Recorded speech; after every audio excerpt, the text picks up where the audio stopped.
Have you ever sat and watched a ballet and thought, how do they do that? Have you ever wondered how dancers can do multiple turns and jump higher than you thought was possible? Have you wondered how their legs can get so high up in the air? Unfortunately, I can't give you some magic tip that will allow you to be able to do this on the first try. However, I can tell you that the reason the dancers can do these things is because they have practiced and trained for years. And just like anything out there, they all had a starting point. Today, I am going to teach you some of the very basics of ballet. But before you can learn, you need to know where dance and ballet came from. Dance has been around for as long as people have been around. Back in prehistoric times, people used dance in rituals and as communication. As time went on, dance was used as athletic and military training. When Greek theater gained popularity, one could find the chorus using dance to enhance what they were singing or saying. However, once the Middle Ages came about, Christianity rose and banned dance. Dance was still used in the church as a form of worship, though. They eventually modified the rules to make dance okay only if it was glorifying God. Those rules were changed again once the Renaissance era started. In Italy, there were dancing masters that taught nobles how to dance. One noble, Catherine de' Medici, an Italian, married the King of France at the time and brought her dancing masters with her. This introduced the beginnings of ballet to France. About a century later, the now ruler of France, King Louis XIV, who was a large advocate for dance, started the Royal Academy of Music and Dance, which was the first to institutionalize ballet. After this, the Romantic era came, and this is where we see the start of ballet as we know it today. From the Romantic era, ballet grew and evolved with the eras they were taking place in. Now that we know a very brief history of dance, I'm going to give you a very basic rundown of the basics of ballet. We will start with the 5 basic positions of ballet, and then learn 2 different steps. The names of the 5 positions of ballet are quite easy to remember. They are simply first position, second position, third position, fourth position, and fifth position. We'll start with first position. All you have to do to get to first position is stand with your feet together and then rotate your legs outward so that your toes are pointing to the corner and your heels are touching. Everyone has different levels of rotation in their hips. Some people can comfortably rotate their legs so that their toes are pointing to the sides and their first position looks like a straight line. However, most people are not like this. The degree at which your toes are angled will depend on your body. You want to be able to comfortably stand in this position with your legs straight. So if you can't do that, then your legs are too turned out and you need to make a smaller angle with your toes. Second position is very similar to first position, except your heels will not be touching anymore. The usual recommendation is about your own foot's length between your heels. You will also want to keep the same angle your toes were pointing in for second position as you had them in first position. Unlike first and second position, third, fourth, and fifth position have a right and left side, meaning that they can alternate between having your right and left foot in front. For now, we are going to learn with the right foot in front, as that is the majority of people's dominant side. Third position is a little more complicated than first and second position. In third position, the heel of our right foot is going to connect with the arch of our left foot.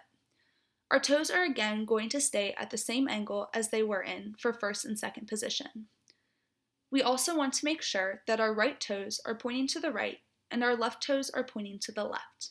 This means that we will be in proper turnout rather than turned in, which is improper in ballet. Fourth position is like third position, except that you detach your right heel from your left arch and transition it in front of you. Again, the recommended amount of movement is about your own foot's length away. There are different thoughts about fourth position. Some believe that the heel of your right foot should be directly in front of the toe of your left foot. However, some people believe that it doesn't have to be that crossed and can be slightly more open. Most people will teach it to be crossed. and then as students grow older, they will allow them to open it slightly. Fifth position is very similar to third position, except this time, your right heel will connect with your left toe rather than your left arch. Most people assume that in fifth position, both of your toes have to connect to both of your heels. This is not true. Once again, the angle of your toes should match the angle they were pointing in first position. This means that most people will not be able to stand comfortably with both toes touching their heels. Now that we have learned the 5 positions of ballet, we are ready to learn 2 basic steps. These steps are used specifically during the bar section of ballet class.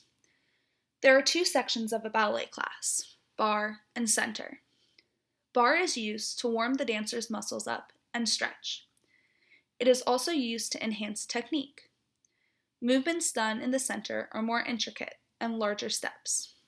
For now, we are going to stick with steps at the bar because they are foundational steps that are used in more intricate movement. The first step is called a plie. In French, plie means to bend.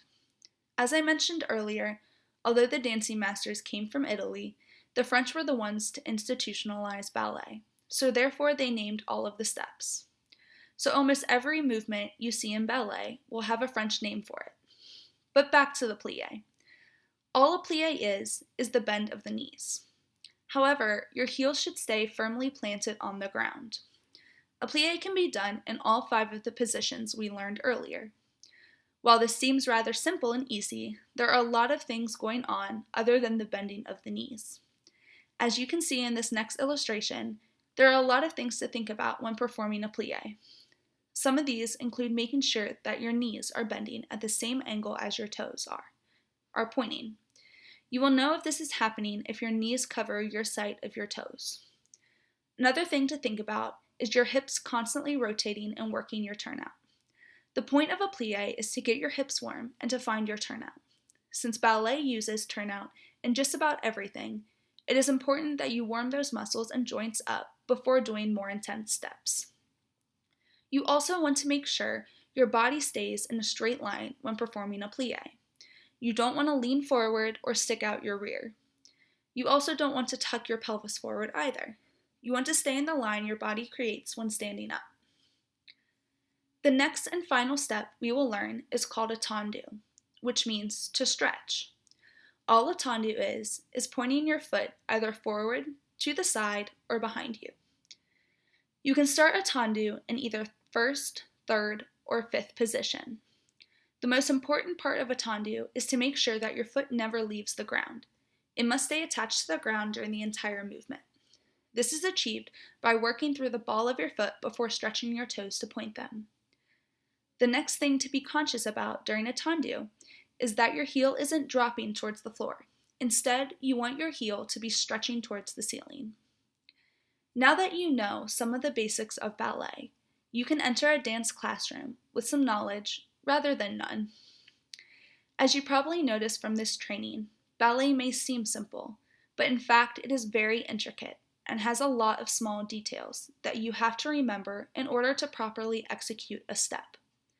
However, the steps and positions we learned today are some of the most important steps in ballet because they are the foundation to most of the other steps. Hopefully, this foundation will make it easier to learn harder ballet steps. Thank you.